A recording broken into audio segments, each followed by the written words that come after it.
Hey everyone, this is Jay with Jayy Photography, and before we get into it, we're going to be taking a little journey. Me and my good friend Anyalee partnered up for this photo shoot today. You may recognize her from another photo shoot that was actually also at a hotel. But today, we came up with the theme Morning After, which we then had to be on the hunt to find another hotel for. After a couple days of searching, we ended up finding a hotel called the Black Monarch, which is no ordinary hotel. But without knowing much about it, it just looked interesting, so we booked it and off we were. We arrived at our destination, but before we get into our photographic shenanigans, a little history lesson. Sitting at 10,000 feet above sea level, the city of Victor was a gold rush town at the side of Battle Mountain. It used to house nearly 20,000 residencies due to it being the second largest gold mining district in the country, and made over $10 billion to a populace of barely 400. At its height, it was the most productive mining district in all of Colorado, in producing almost 21 million ounces of gold. Unfortunately, there was a fire in the year of 1899. Many buildings, including the Victor Hotel and First Baptist Church, met an ashy fate. Many remained condemned, with only time dictating if they will ever see residents again. I got the chance to look into a few of them, and what I saw was incredible. The scenery in the town was certainly cute. There was a couple things going on there. They had, obviously, the hotel we stayed in. They were building another hotel, and there was a bar, and that was pretty much about it. I think I saw a fire station. Something.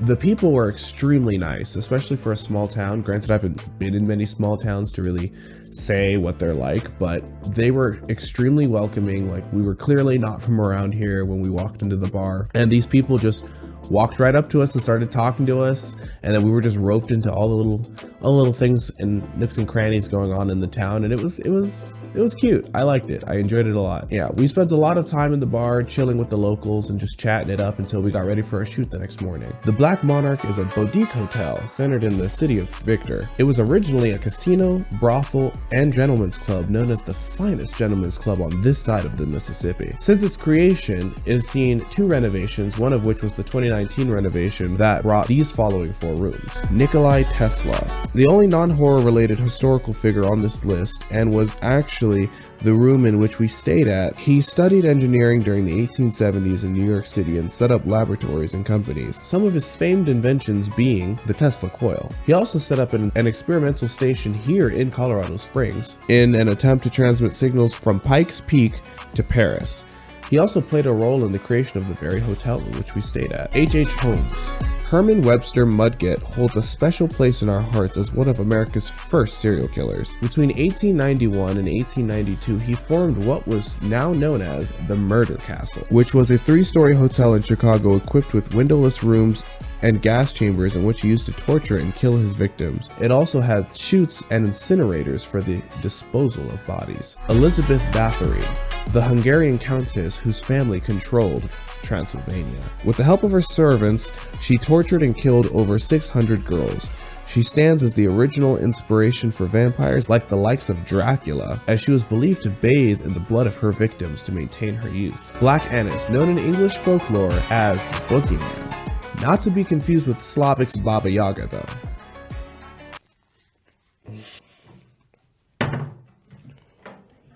Okay. She was a blue-faced witch with iron claws and a taste for human flesh, especially adolescent human flesh. She would be known to snatch prey out of their homes and had a howl that could be heard from miles away. And the renovation in 2020 that had brought the following 4 rooms. Bela Lugosi's Dracula. Capitalizing on the original novel of Dracula, this room really makes you feel like the Lord Tepesh himself. Lizzie Borden, the axe murderer known as the butcherer of her father and stepmother. She struck them at least 10 or 11 times each, and this room is still currently being worked on. Jack the Ripper. With a unique disdain for female anatomy in the late 1800s, the Ripper was an unmasked mystery that killed his victims very methodically, including but not limited to removing organs and mutilation. His fame reached new heights and is a household name to this date, with representation on many platforms of media. Even through the 2 renovations, they still preserve the windows, sills, stairs, pinned ceilings, and doors.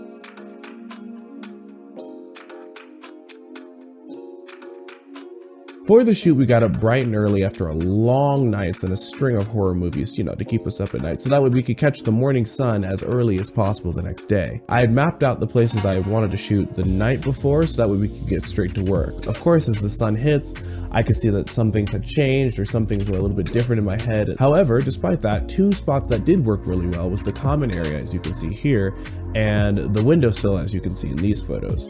There was a couple attempts at other places too, like there was this table out in like the common area amongst the residents.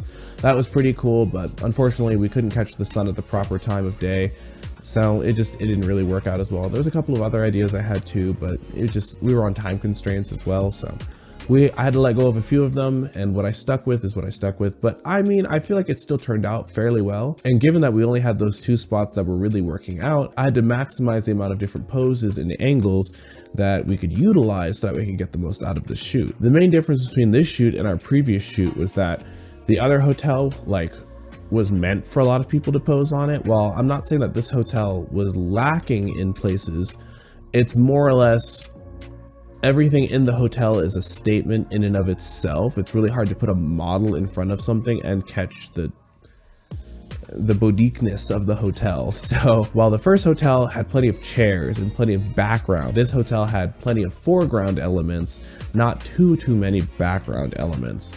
So I had to maximize what we could use. From there is where I was able to actually turn the shoot into something. All in all, this was not a very complicated shoot. However, it is definitely the furthest I've ever had to travel for a shoot, and definitely one of the most unique locations I've ever shot on. So love this one.